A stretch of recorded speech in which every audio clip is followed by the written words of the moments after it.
8-birinchi savol. Is gazi va sikloalkandan iborat aralashmada. Tamam. Is gazi va noma'lum sikloalkan. Mol ulushi, is gazining mol ulushi 4dan 1 qismini tashkil qilar ekan. Esinglarda bo'lsa, tug'ilmagan kunimizga zakaz qilgan tortimizning umumiy 4 qismi ekan, shu 1 qismi is gaziga tegishli ekan deb oldik. Umumiy 4 qism bo'lsa, 1 qismi is gaziga tegishli bo'lsa, mol jihatidan 3 moli, demak, noma'lum alkanga tegishli.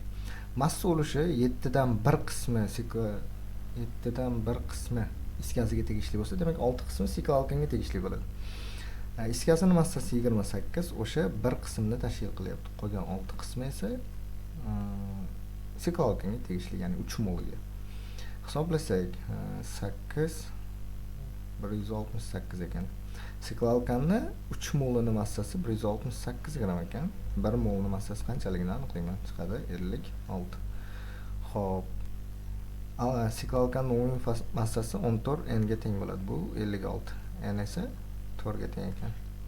Demak, bu siklobutan ekan javobimiz. B varianti.